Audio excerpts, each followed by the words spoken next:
हम सबने ये सुना है कि दुनिया में कुछ ऐसे मौके आते हैं जब पुराने जमाने की कहानियां फिर से जिंदा हो उठती हैं।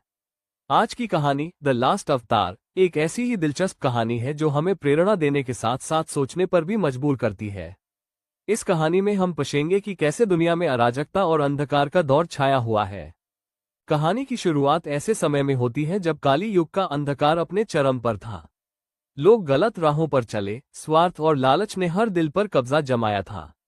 आसमान भी ऐसा लग रहा था जैसे कि पूरा जहां खून से रंगा हो, और धरती पर हर कोने में दुश्मनी और संघर्ष था।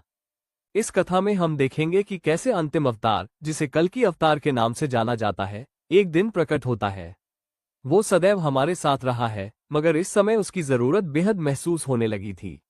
लोग कहते हैं कि जब सब कुछ खत्म होने लगे तो कल्कि अवतार आएंगे और धर्म की स्थापना करेंगे। क्या आपने कभी सोचा है कि कैसे एकमात्र व्यक्ति पूरी दुनिया को बदल सकता है? बस यही सवाल इस कहानी में हमारे सामने आता है, और हम इसे मिलकर जानने वाले हैं। इस कहानी का मूल संदेश बहुत ही सरल है। अच्छाई और सत्य की जीत अंततः होती है, चाहे परिस्थिति कितनी भी कठिन क्यों न हो।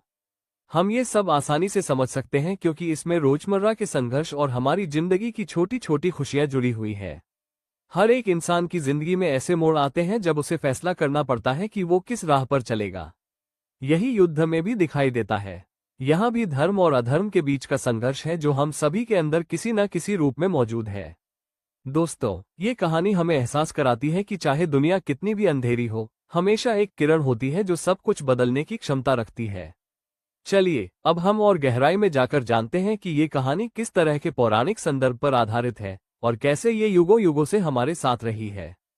कथा का पृष्ठभूमि, पौराणिक संदर्भ और युगों का चक्र। इस कहानी की जड़ें हमारे प्राचीन ग्रंथों और पुराणों में छुपी हुई हैं। जब हम पौराणिक कथाओं की बात करते हैं तो हमें याद आता है कि कैसे समय के साथ युगों का चक्र बदलता रहा है।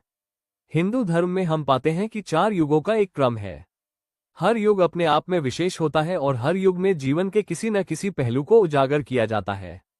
कथा का ये पृष्ठभूमि हमें बताता है कि कैसे 18 युग या कालों का उल्लेख मिलता है, लेकिन मुख्य रूप से 4 युग, सत्ययुग, त्रेता युग, द्वापर युग और कलियुग का वर्णन मिलता है।